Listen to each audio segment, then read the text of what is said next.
Now we're continuing with our project with the stationery. We just completed the letterhead, and now we're going to create a business card 10-up document. This is actually very useful because many printers that do offset printing or traditional printing, they like to have business cards set up on a letter size compatible sheet. Although this is only a 7 by 10 sheet, with the crop marks, when you create a PDF, it prints nicely on a letter size sheet. Notice we do keep the facing pages and master text frames off, but instead of a letter size document, we're entering the values of 7 inches by 10, which should be portrait. We aren't going to enter anything about columns, but we are going to change the margins to 0.25 on all sides. Now, the reason for this is that is going to give us, on the upper left and the left side, that will give us kind of the live area where we can safely have our copy and graphics. Now, the right side of those left-hand cards or the left side of the right-hand cards will need to have inner margins or their other margins drawn. That we will do by drawing our own guides. Now notice we have a document, 7 by 10, quarter-inch margins on the document. But this is actually 2 cards wide and 5 cards tall. So in order to split this so that we can design just one card and then duplicate it to create others, we'll have to draw some guides. So a standard business card is 3.5 by 2 inches tall. Or it can actually be vertical, but in our exercise we're going to create these as horizontal business cards. The first guide, let me do that again. What we'll do is we'll click, hold, and drag from the ruler bar to the 3.5 inch margin. If you notice, if you have smart guides turned on, or most of the time InDesign defaults to this, as you draw a guide, you get a little gray box that tells you where that guide currently is positioned. And so we needed one at 3.5 horizontal, and 2 inch vertical. So now this upper left and upper right, those are actually delineated as 2 separate card areas. Now that is the actual cut line or edge of the card. We need to create the 1/4 inch guide for the bottom and the right.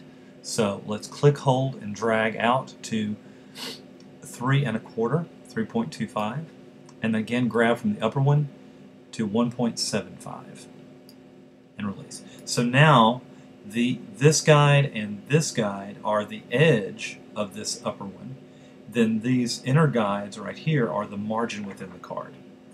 So it's a simple matter at this point now of drawing a text box from the margin guide that was with the document to the guide we drew out here to create a box. Again, we'll put your name, your address. Again, if you want to use a fictitious address, that's certainly all right.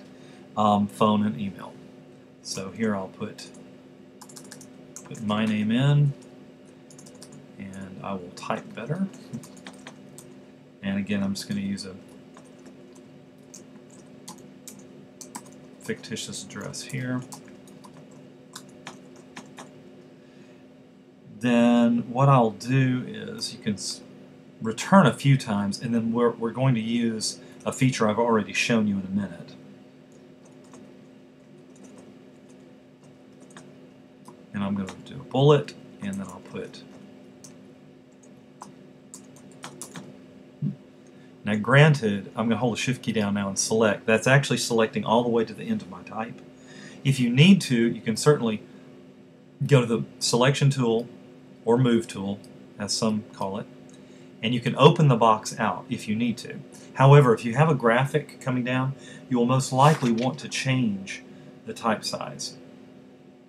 I believe that I did tell you to go down to 11, but in this instance I'm probably going to go down to either 9 or 10. I think 9 will work well. The address, I'll go down to 11. Then my name, I'm going to use the all cap feature. I'm going to leave it at 12, and then I'm going to go to, let's see, Rockwell. I think I used Rockwell before on another piece. It would be good for you to use the same fonts between the letterhead and the business card, because if you do intend to actually print this at some point, you will want to be consistent. That's one of the main things in design, is to be consistent. And I think I'm going to rethink the address being a little bit smaller. There we go. Now, the feature I was mentioning, instead of trying to make this phone and email hit right on the bottom by spacing, I'm just going to use the automation, object text frame options, and then do a justify. And now it has spread it out. Now, if it does appear a little bit too much space in your address, you could hit one return. That would probably be good. But if for some reason the return causes this to jump off the page, you can do the space after feature. Notice how that does a much smaller segment. Now, lastly, for this one card, we'll draw a picture box. And I am going to send that object to the back because with a JPEG I probably have opaque white in it, and this way the picture won't conflict with the type I've got.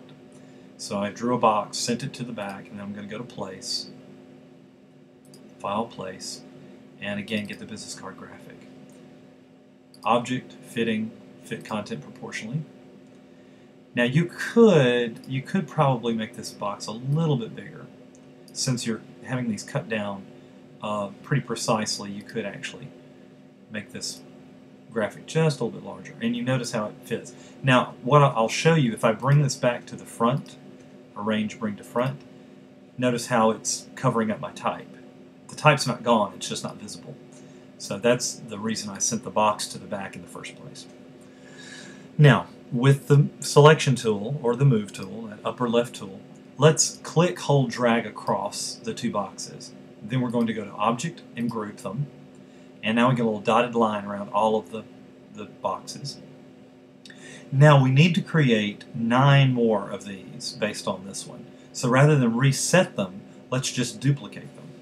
So we'll go to Edit, Step and Repeat.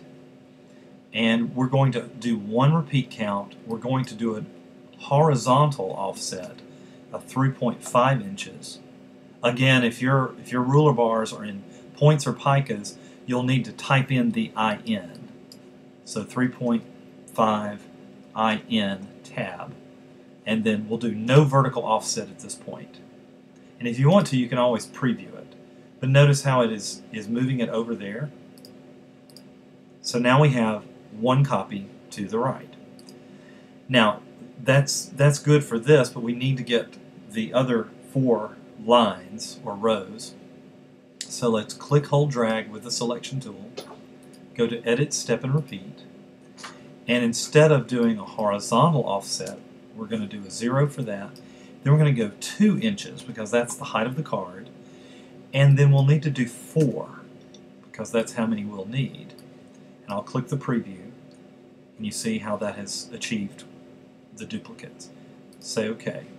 And now we have our document ready for the printer. Let's save it. And again, I had the letterhead, so I clicked on that name, and I'm just going to highlight the letterhead and rename it. Oh, I didn't mean to do that. But we'll fix that in a minute. I'll show you how to fix that in case you ever accidentally hit the return key and you didn't name it correctly. That's fine. We'll go ahead and take that out and type the name I intended to have. Again, high print quality, and then bleeds and registration.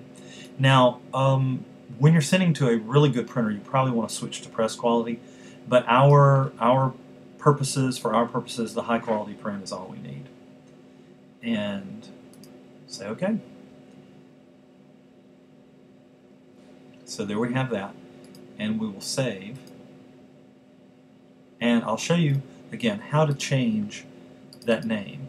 I'm going to open my drive, then I'm going to go to where I just saved it, and then just click, and then in about a second, wait about a second, and then click again, and then we can change that.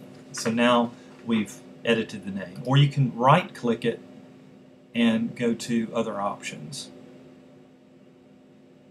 You can get the info, And usually in the info window, you can change the name here as well. Now, something that's occurred to me, we've not actually shown you what the PDFs look like. So let's just double click the PDF for the business card we just created. And it'll take it a moment. It's going to open Acrobat Pro. Now notice what this looks like.